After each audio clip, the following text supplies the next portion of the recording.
திங்கக்கிழமை காலையிலையோ மதியமோ அதிகபட்சம் என்ன மேட்டர் அப்படின்றது தெரிஞ்சிடும், என்ன உத்தரவு போட போறாங்க. இவர்கள் சொல்வது போல எஸ்ஐடி ஏற்கனவே போட்ட அந்த அஷ்ராகர் தலைமையில் போட்ட எஸ்ஐடி டீம் இருக்குமா இருக்காதா, இல்லை வேற ஏனும் புதுசா ஒரு investigation team supreme court fix பண்ணுவாங்க அப்படின்றது எண்ணற்ற கேள்விகள் எழுப்பி இருக்கு.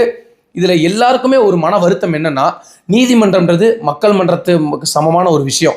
எல்லாரையும் விட இங்க அநீதி நடக்குது, அநீதிக்கு நீ நீதி எங்க பெற முடியும் அப்படின்னா நீதிமன்றத்தை தான். அப்படி நீதியை தேடி நீதிமன்றத்தில் நாடக்கூடிய ஒரு இடத்துல உச்சநீதிமன்றம் கடுமையான ஒரு காட்டமான விமர்சனத்தை எங்க முன் வச்சாங்கன்னா அரசாங்கத்தை நோக்கி, இந்த வழக்குல எப்படி சென்னை உயர்நீதிமன்றம் தலையிட்டுச்சு, மேட்ரு நடந்தது கரூர்ல, எப்படி தாமாக முன் எதற்காக தலையிட வேண்டிய தேவை என்ன அப்படின்னு கேட்டிருக்காங்க. அப்படி மக்கள் எல்லாருமே ஒரு சாமானியன் பாதிக்கப்பட்டா கூட நீதிமன்றத்தை நாடி நம்ம ஒரு நல்ல தீர்ப்பை பெற்ற முடியும், நமக்கு நியாயம் கிடைக்கும் அப்படின்னு நினைக்கிறான். அந்த இடத்துல ஒரு தரப்பு நியாயம் போலதான் அந்த சென்னை உயர்நீதிமன்றத்தில் வச்ச விமர்சனங்கள் எல்லாமே இருந்தது.